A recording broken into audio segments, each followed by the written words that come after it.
and relax. It's Afternoon Karak with Aisha Al-Mazmi and Mikhail Atiyah. On Pulse 95. Exciting Tuesday here on the Afternoon Karak with myself, Mikhail Atiyah, only half of the team, as Aisha, my lovely co-host, is out on a well-deserved vacation. But don't worry, we're going to be seeing her very soon, inshallah next week, which in radio business time, that's like a month from now. I'm just kidding, but am I? Anyway, don't worry guys, I have you and you have me for the rest of this hour. And boy, do we have a lot in store and a lot to unpack. Start off with Daft Punk, a moment of silence to one of the greatest musical bands in history. Unfortunately, they have broken up. I don't know why. I don't know how. I don't know what's going to happen from then.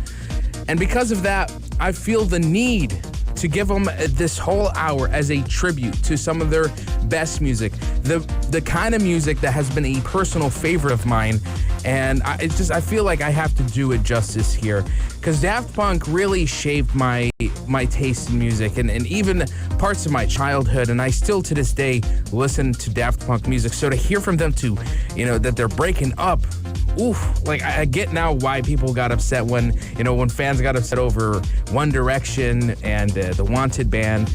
It's that same feeling. It's like, how could this happen? It was such a beautiful relationship, so much great music and such a great legacy. And I want to honor that legacy this hour. So guys, be sure to stay tuned, because I'm going to be playing Daft Punk from 4 all the way to 5 for your listening and viewing pleasure, because we also have our live stream up on our YouTube channel, yes, at Pulse 95 Radio. Tune in and enjoy. So what's happening for the hour?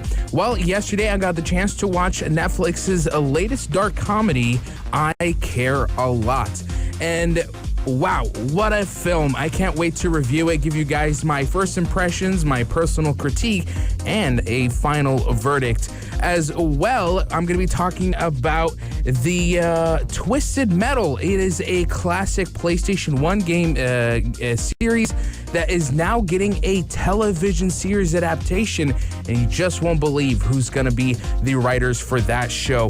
Also, I'm going to be talking about Netflix's latest feature for Android users that is going to allow you to automatically download shows based on what you like. And what does this mean for the platform? And is this something that you'd like to actually use, or do you feel it's a bit intrusive? Because usually new tech can cause new problems. But that's for you to decide, and for you to join in the conversation. Text us 4215 and Salat or Do.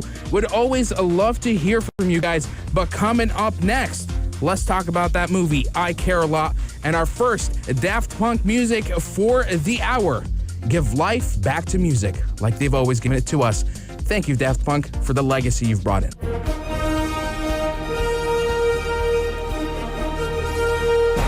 Is it an epic or epic failure? The Big Review. Movies, games, and TV in focus. Pulse 95. I gotta say, listen to that first Daft Punk song for the hour.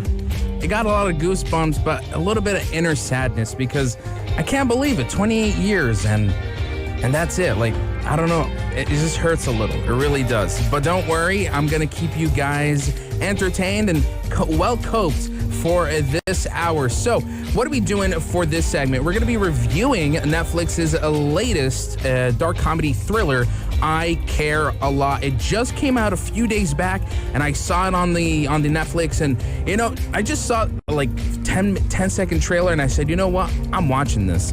And I gotta say, I absolutely love this movie. So what is it about? Well, the story talks about a very well-established professional court-appointed guardian. Her name is Marla, and her job is to take care of a dozen elderly wards whose assets she actually seizes and cunningly bilks through dubious but legal means. And she has this well-oiled racket that she kind of operates with her business partner, Fran, who brutally but efficiently use whatever means to acquire retired old money's assets. It's okay. So already this is telling me this is the kind of movie where it's going to glorify a criminal kind of lifestyle. But there's something about this movie that will infuriate you because you can't stand the fact that Marla can get away with this, and she does it in such a secretive, deceptive, but legal manner. So you can't really fight it off. And there are families that suffer because of this. Her job basically is to, presumably care over the elderly that can't take care of themselves. So the government, the state steps in and they take care of them. And so the story really gets interesting when Marla gets her hands on what she calls the cherry, which is a retired person who has no family, who has no heir, who has nobody who could inherit her money, her land, her anything. So that means like she's all on her own. And so she wanted to make sure that she gets her hands on it. And she has the right accomplices for it. She has a doctor friend who could sort of write a document that's saying, oh yeah, this woman is physically unable to keep herself, take care of herself. So the court gives the legal guardianship to Marla.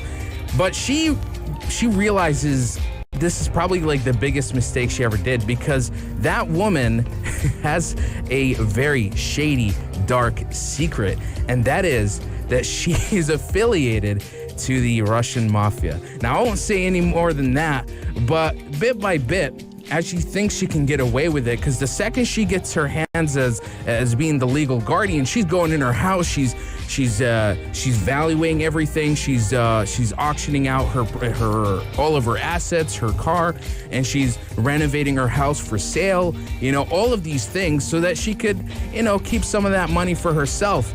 And lo and behold, when she starts doing this, Peter Dinklage, who plays as this very nefarious gangster, kind of steps in and says, "What's going on here? Hold up. Who has control of my mother? What is going on here?" And I tell you, like, already you could tell this woman is in a lot of trouble. But you think that's where the movie ends, but it doesn't. It is two powerful characters that are clashing at one another, and again, both of them, I wouldn't condone the sort of actions that they go for. They are very nefarious people and are doing whatever it takes to get what they want, especially Marla. I can respect her sort of determination to want to aspire for something great, to acquire something that is impossible, not to live the life of working hard and hopefully you'll make it. No, she's like as in the movie, she describes herself as the lioness. She's like, I will get what I want and I'll do whatever it takes to get it. And she starts going at it with the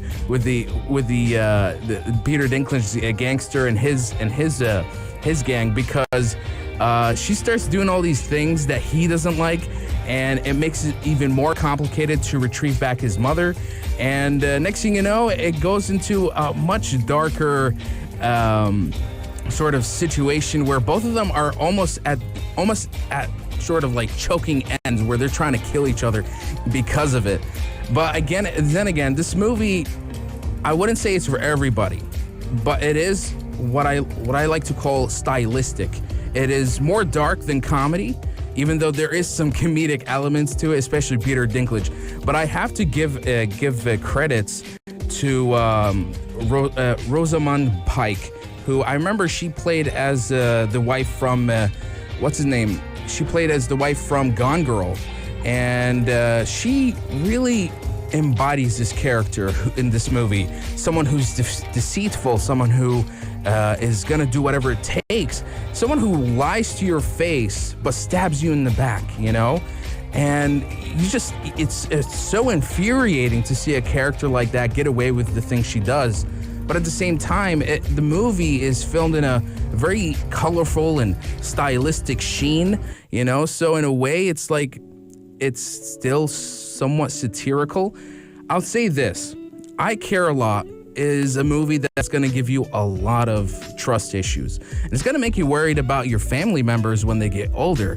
because you never know what's out there, what's in store for those who are trying to take advantage of your family. And it has a lot of themes, it even has a lot of commentary, but still it keeps it to a very dark, satirical, form of storytelling. It is suspenseful at times and even very frustrating to watch. But I will say it does have a satisfying ending, and I won't say too much about that.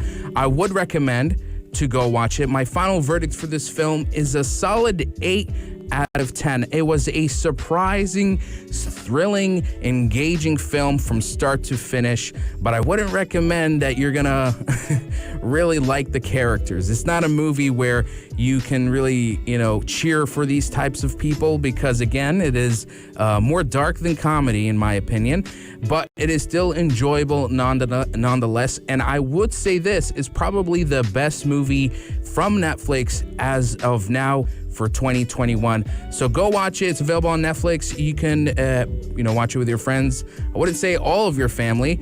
And again, this movie does have this way of giving you trust issues after watching it. But guys, that is it for this review. I recommend you go watch it. It is called I Care a Lot. But have you watched it yourself? Do text me 4215. It's Slaughter Would always love to hear from you guys. I'm going to be taking a bit of a break, and coming up next, I'm going to be talking about the Twisted Metal TV series. Out of nowhere, it has just been announced to be in development, but you'd be surprised who's actually working on it. So guys, stay tuned for all of that and so much more right here on the Afternoon Karak. Pulse 95. Text me 4215. It's Slaughter.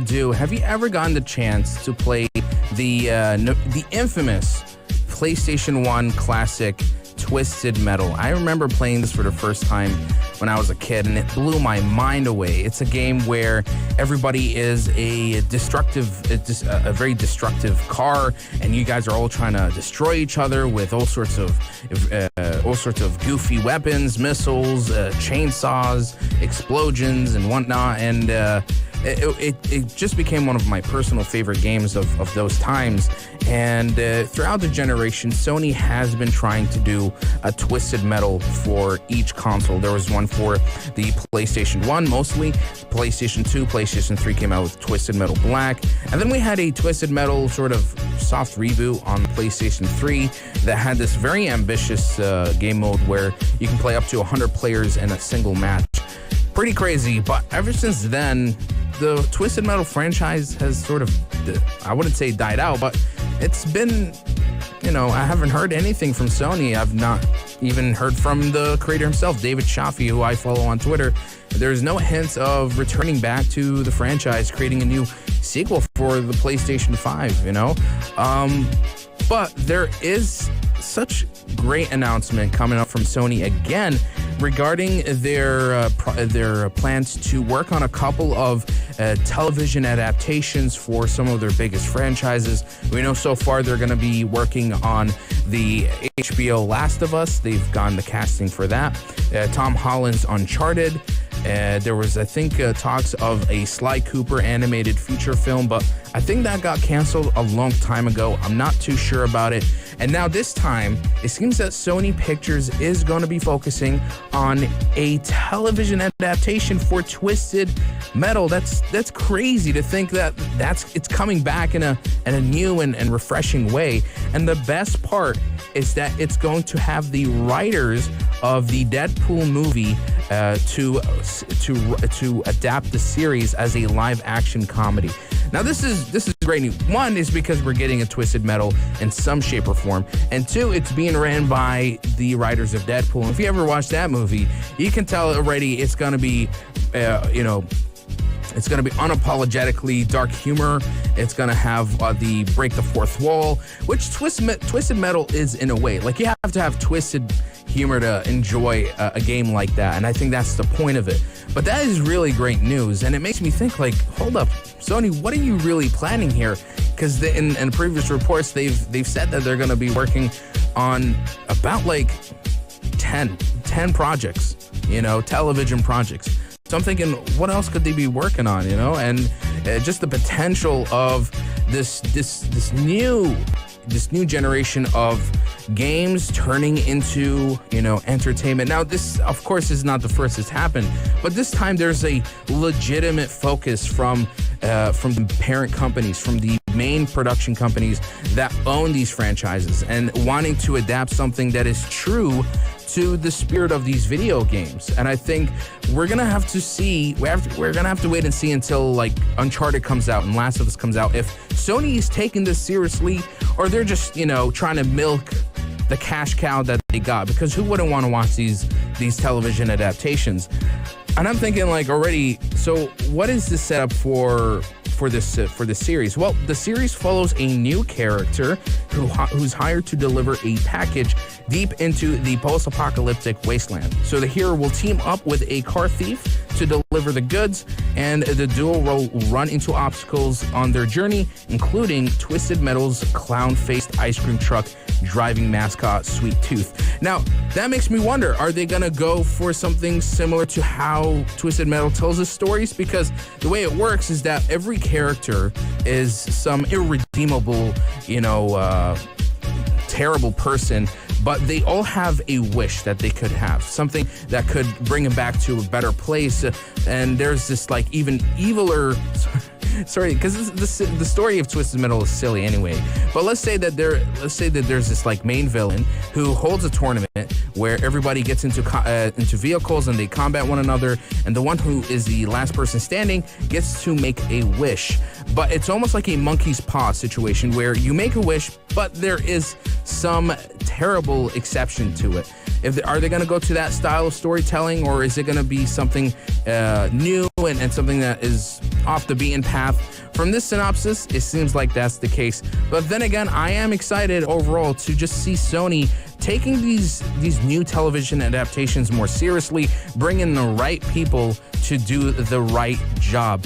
And I can't wait. Just honestly, any more updates on this, I'll be sure to let you guys know. And even when they come out with more Sony-based television adaptations, I'm the Sony pony here, so don't worry. I'll keep you guys in track with all of that. We have the sport headlines coming up next, but we're going to be talking about Netflix's latest feature that will allow you to automatically download shows based on what you like. So that's some good news for Android users, but there are some pros and cons to it. You guys let me know right here on the Afternoon Karak. But guys, don't forget, this is the Daft Punk Hour. So we're playing now around the world. So stay locked, stay tuned right here to Pulse 95. This is Pulse 95.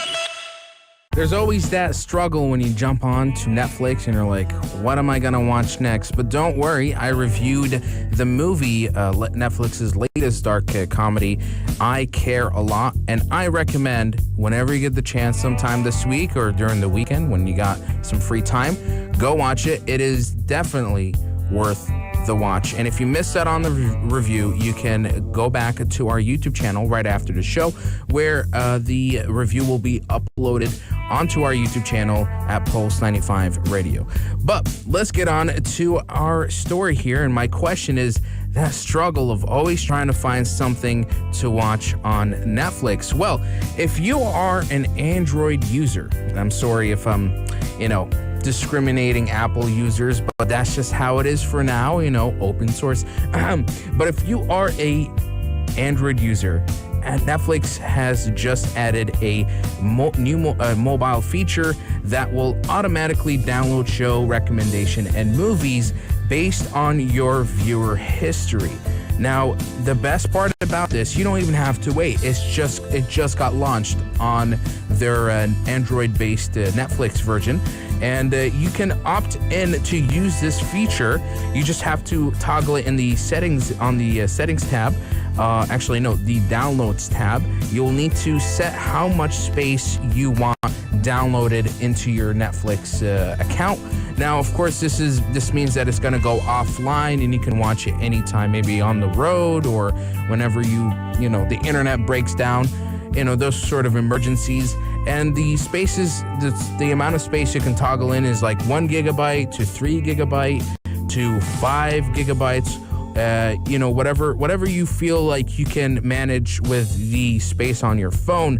But I really like this because it was a while back that Netflix added the feature where it would delete any of your offline downloads, because sometimes you forget that you've offline downloaded 10, 20 episodes of The Office. So to sort of save space, it would automatically delete it.